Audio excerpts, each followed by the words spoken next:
हम सबको पता है कि सूरह अराफ में ये आता है कि अल्लाह सुब्हानहू व तआला ने आलम अरवा में जब अभी कोई रूह ज़मीन पे नहीं आई थी, तो तमाम रूहें अल्लाह सुब्हानहू व तआला ने क्रिएट करके आलम अरवा में ऊपर सब इकट्ठी थी। यानी वहाँ हज़रत आदम से लेके आखिरी इंसान जो नौए इंसानी में जो आखिरी इंसान क़यामत तक आएँगे, उन सब की रूहें उसमें मोहम्मद सल्लल्लाहु अलैहि वसल्लम की रूह मुबारक, सालिहीन, तमाम अंबिया अलैहिस्सलातु वस्सलाम, असहाब, तमाम लोगों की रूहें वहाँ पे मौजूद थीं। तो उस वक़्त अल्लाह सुब्हानहू व तआला ने तमाम रूहों से ये वादा लिया था कि अलस्तु बिरब्बिकुम, क्या मैं तुम्हारा रब नहीं हूँ? तो तमाम जितनी भी रूहें थी हज़रत आदम अलैहिस्सलाम से लेके आखिरी जो इंसान आएगा उसकी रूह तक, तमाम रूहों ने आगे से वापस आंसर किया था अल्लाह सुब्हानहू व तआला को कि क़ौलू, सब ने कहा बला, क्यों नहीं? आप ही तो हैं, यानी आप ही तो मेरे रब हैं। तो यहाँ पे मैं थोड़ा-सा रब का मानी बताना चाहूँगी कि एक्चुअली रब का मानी है क्या? रब का मानी बताने से पहले मैं एक चीज़ और बताती जाऊँ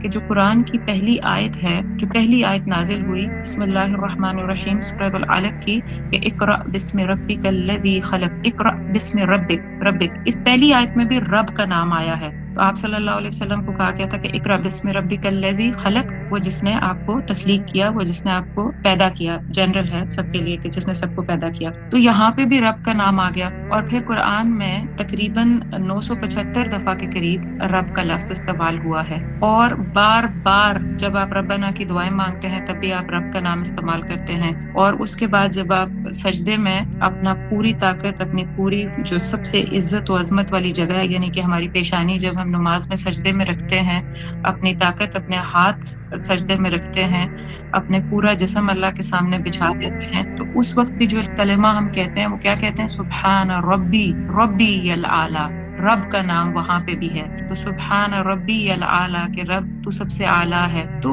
आप ज़रा सीक्वेंस चेक करिएगा कि पर आलम अरवा में हम वादा करके आए कि या अल्लाह आप हमारे रब हैं। कुरान की पहली आयत रब के बारे में आ रही है कि अल्लाह अपना इंट्रोडक्शन अल्लाह के ज़रिए से भी तो दे सकते थे ना पहली आयत में, लेकिन पहली आयत का इंट्रोडक्शन अल्लाह ने अपना जो पहली आयत नाज़िल की उसमें अपना इंट्रोडक्शन अल्लाह के बजाय रब के नाम के साथ दिया। और फिर अगर कुरान में 975 दफ़ा से ऊपर ये रब का लफ्ज़ आ गया, सजदे में भी हम नमाज में सुब्हान रब्बी आला कह रहे हैं और उसके बाद यहाँ तक कि कब्र में जो पहला सवाल है वो भी यही पूछा जाएगा कि मन रब्बुका, कि तेरा रब कौन है? तो अब इतना यानी प्री नेटल लाइफ में जब हम जिस्मानी तौर पे एग्जिस्ट नहीं कर रहे थे तो वहां पे भी इंट्रोडक्शन रब का हुआ। इतना ज्यादा डिटेल से कुरान में बार बार रब आ रहा है, पहली आयत भी रब, कंटिन्यूसली हर पेज पे आप लाके ये सिर्फ मिलेगी और कब्र में भी जाके पहली बात रब पूछी जाएगी। तो सोचना तो चाहिए कि रब का मतलब क्या है, आखिर रब क्या है और रब का वो एग्जैक्ट मानी क्या है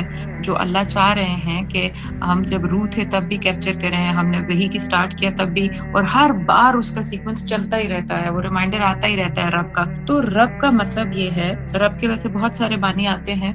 रब जो है वो ही इज अ सस्टेनर, वो सस्टेन करता है, वो मेंटेन करता है, यानी वो कायम होने में मदद करता है, वो हमारी एग्जिस्टेंस से लेके हमारी बेसिक एग्जिस्टेंस की भी मदद करने वाला, उस कायम करने वाला, उसके बाद हमारे हर सेल, हर न्यूरॉन को चलाने वाला, उसको मेंटेन करके बेहतरीन तरीके से कोऑर्डिनेशन में लाके आसान तरीन तरीके से प्रोडक्टिव वे में चलाने वाला वो रब है। फिर वो प्रोटेक्टर है, वो नरिशर है, वो नर्चर करता है, यानी वो हमें हर एंगल से प्रोवाइड करता है। बहुत क्लैरिटी से एक मानी ऐड कर लें, रब is the one who maintains the order of the society. रब वो है जो सोसाइटी का ऑर्डर मेंटेन करता है।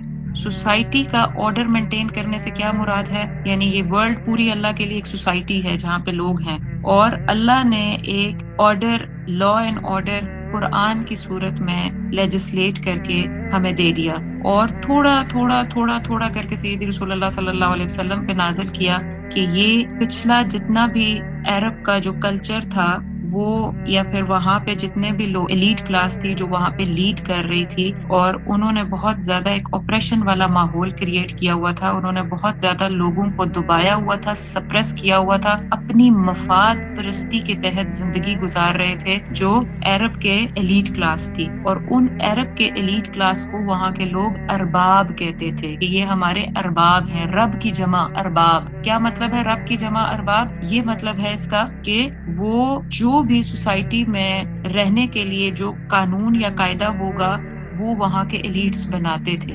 یعنی ابو جہل بناتا تھا، ابو لہب بناتا تھا، ولید بن مغیرہ بناتا تھا. وہاں پہ جتنے بھی ایلیٹ اور ایلیٹ مائنڈ سیٹ لوگ تھے وہ بناتے تھے. آج جیسے آپ دیکھ لیں کہ ہمارے جیسے پولیٹیشینس ہوتے ہیں اور جو ہمارے بڑے ہوتے ہیں، وہ یوزلی وہ سوسائٹی کو لا لیجسلیٹ کر کے دے رہے ہوتے ہیں کہ اس کے مطابقت سے رہیں. تو وہاں پہ بھی عرب میں بھی یہی تھا، مکہ میں بھی یہی ٹرینڈ چل رہا تھا اور ہر جگہ ہی تقریباً یہی چلتا ہے. تو اللہ سبحانہ و تعالی نے جب اپنا انٹروڈکشن اوپر روحوں کو کروا دیا کہ میں تمہارا رب ہوں، کہ گویا جو میری طرف سے آنا ہے وہ تم نے مان کے چلنا ہے، اس کے سوا اور کچھ بھی نہیں.